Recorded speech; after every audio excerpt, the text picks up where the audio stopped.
Reforma íntima sem martírio. Autotransformação com leveza e esperança. Vanderlei Oliveira, pelo Espírito Hermance Dofu. Epílogo. Em que ponto da evolução nos encontramos? Segundo a ideia falsíssima de que ele não é possível reformar a sua própria natureza, o homem se julga dispensável de empregar esforços para se corrigir dos defeitos em que de boa vontade se compraz, ou que exigiriam muita perseverança para serem extirpados. O Evangelho segundo o Espiritismo, capítulo 9, item 10. O Espiritismo é a resposta do alto em favor da humanidade desnorteada. Esclarece de onde viemos, para onde vamos e o que fazemos quando na vida terrena. Sem dúvida, doutrina espírita é o facho de luz que faltava aos raciocínios do homem materialista. Contudo, a sua clareza meridiana para inúmeros adeptos não ultrapassa a condição de princípios universais com pouca utilidade no encontro das respostas a tais questões, quando focadas no terreno da individualidade. O que significa, na intimidade da alma, cada uma dessas indagações acima mencionadas?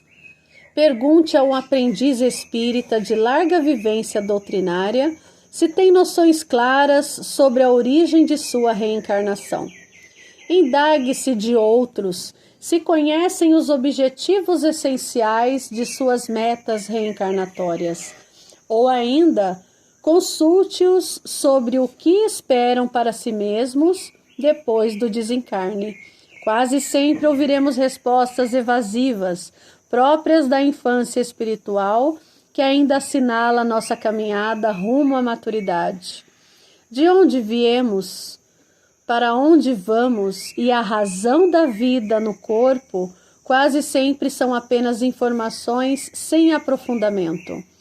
Nem sempre conhecer os fundamentos filosóficos significa conscientização. Temos noções de espiritualidade, compete-nos agora construir o caminho pessoal de espiritualização, proceder à aquisição das vivências singulares, únicas e incomparáveis, estritamente individuais, a que somos chamados na linha do crescimento e da ascensão. Conhecemos as bases filosóficas, falta-nos saber filosofar, aprender a pensar, tornarmos-nos agentes transformadores de nossa história. Isso é educação. Discípulos sem conta, tomados de ilusão e personalismo, acreditam ser depositários de virtude e grandeza tão somente em razão de possuírem alguns chavões espíritas para todas as questões que tangenciam os problemas humanos. Utilizando-se da reencarnação, da mediunidade e de todo o conjunto de fundamentos filosóficos, postam-se como decifradores circunstanciais de enigmas da vida alheia. Entretanto, nem para si mesmos possuem suficiente esclarecimento na edificação da paz interior.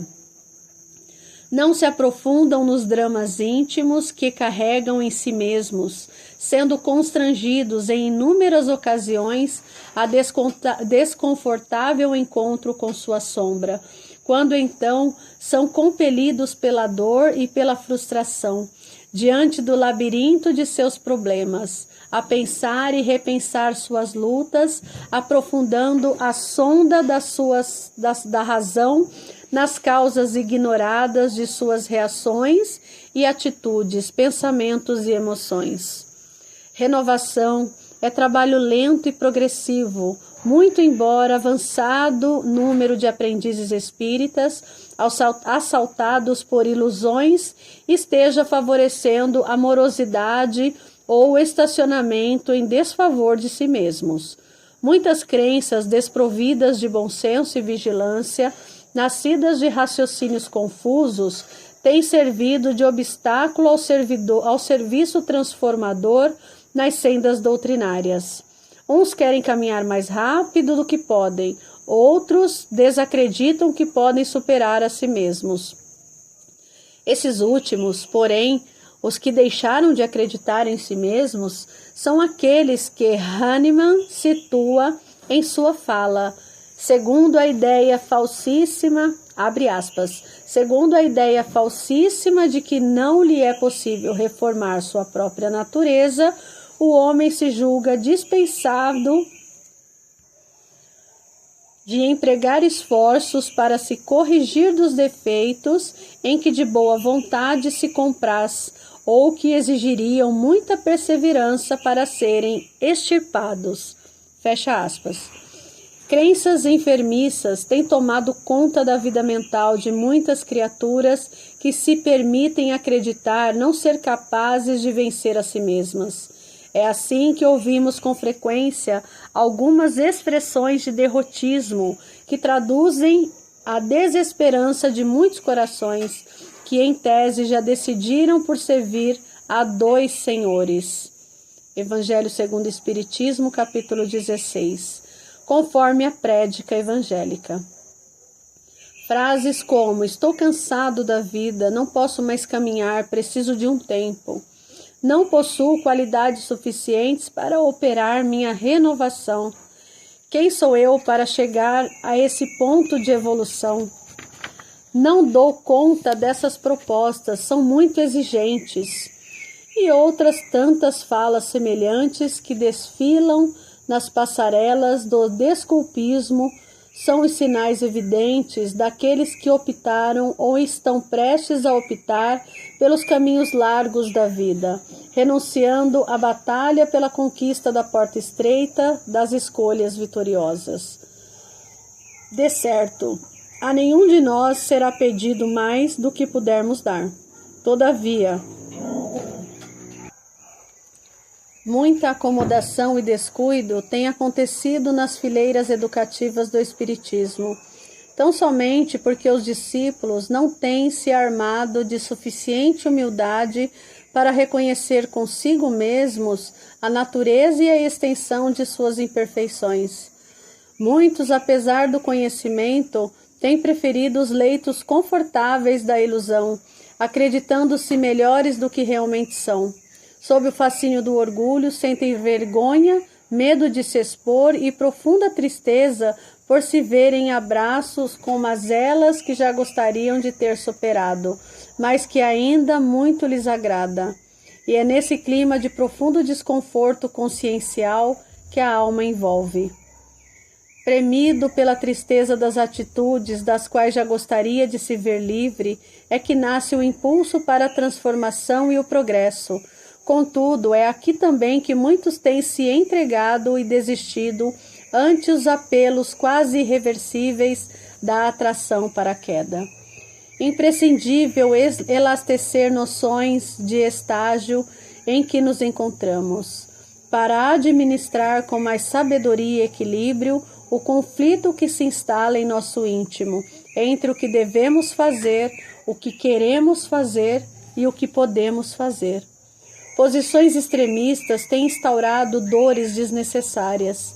Há homens e mulheres espíritas com antigos instintos animalescos que querem ser anjos do dia para a noite, nos campos de sua espiritualização. Outros, por sua vez, são detentores de larga soma de conquistas.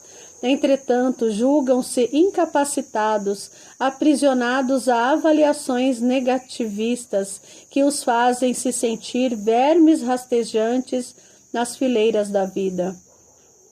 O resultado inevitável dessas visões distorcidas é o martírio. Ampliemos, portanto, o raio de entendimento sobre o estágio em que nos encontramos, para se chegar a algum lugar melhor, alcançar alguma meta maior. Torna-se imperioso conscientizar-se sobre onde nos encontramos na evolução. Sem saber onde estamos, caminharemos para lugar nenhum. Levamos milhões de anos vividos na irracionalidade até alcançarmos a hominalidade.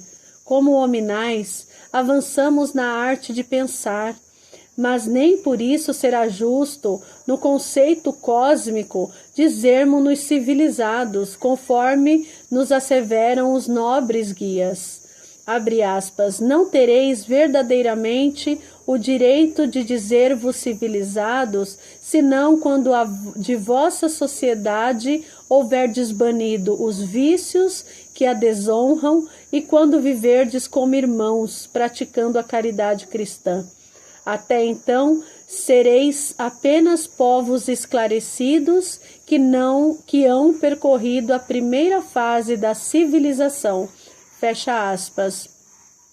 Isso está em O Livro dos Espíritos, questão 793. A esse respeito, o Sr. Allan Kardec interrogou a sabedoria dos imortais. Uma vez no período da humanidade, conserva o espírito traços do que era precedentemente, quer dizer, do estado em que se acha no espírito, a que se poderia chamar ante-humano? Abre aspas, conforme a distância que medeie entre os dois períodos e o progresso realizado. Durante algumas gerações, pode ele conservar vestígios mais ou menos pronunciados do seu estado primitivo, porquanto nada se opera na natureza por brusca transição. Há sempre anéis que ligam as extremidades da cadeia dos seres e dos acontecimentos. Aqueles vestígios, porém, se apagam com o desenvolvimento do livre-arbítrio.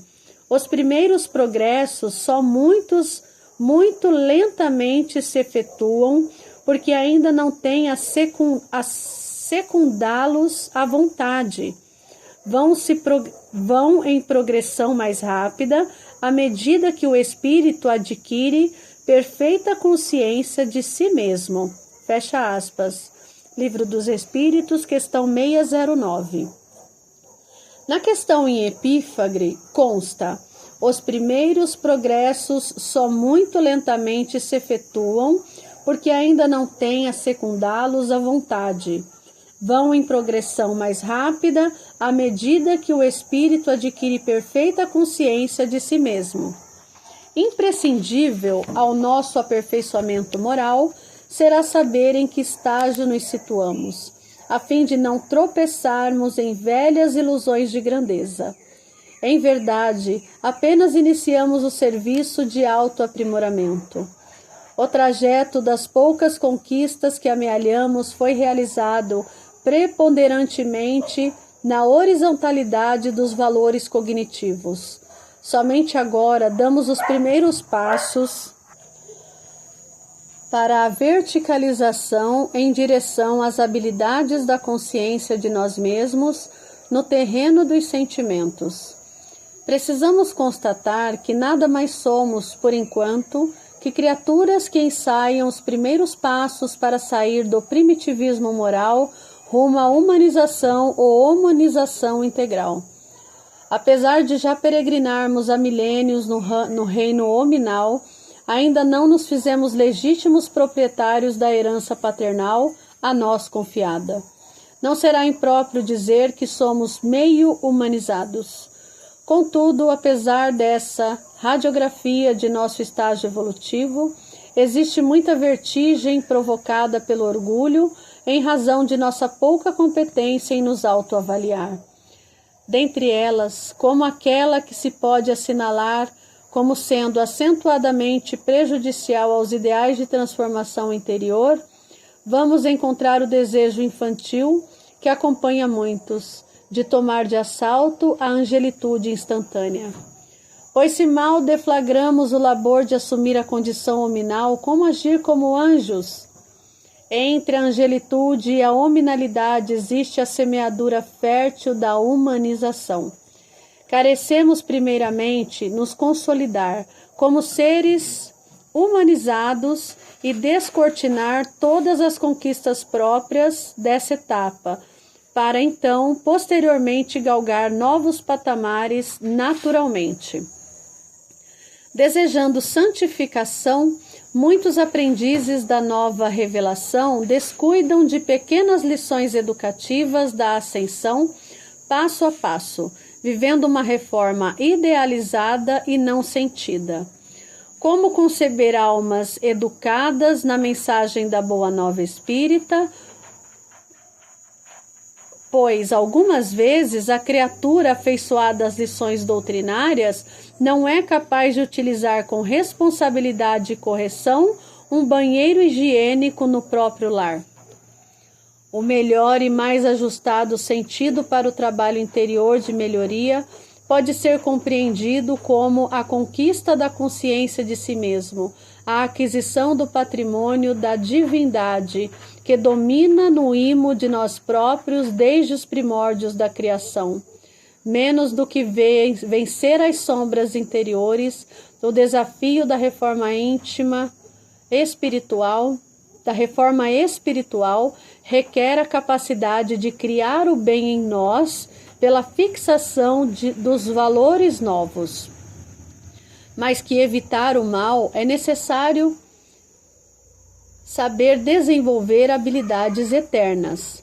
Reforma íntima é o serviço gradativo da instauração das virtudes celestes, a aquisição da consciência desse tesouro, o qual todos somos convocados a tomar posse perante a lei natural do progresso. O mal será transformado em bem por seus opostos. O medo será renovado, aprendendo a exercer coragem. A inveja sofrerá mutação pelo exercício da abnegação. A avareza será metamorfoseada à medida que nos habilitarmos ao exercício do desprendimento. A irritação será convertida pela aquisição da serenidade. Evitemos conceber mudança interior sob enfoque restrito de repressão. Medo contido pode ser trauma para o futuro. Inveja reprimida pode salientar-se como frustração somatizada. Avareza apenas dominada pode caminhar para o desânimo. Irritação somente controlada pode caminhar para a raiva. Contenção é disciplina. Aquisição de novas qualidades é educação. Disciplina é meio. Educação é a grande meta. Estamos aprendendo a descobrir nossas sombras. Essa é uma etapa do processo. Convém-nos, portanto, laborar pela outra etapa, não menos importante, a de aprender a fazer luz e contribuir e construir a harmonia interior. Eis o bom motivo para nos livrarmos do martírio.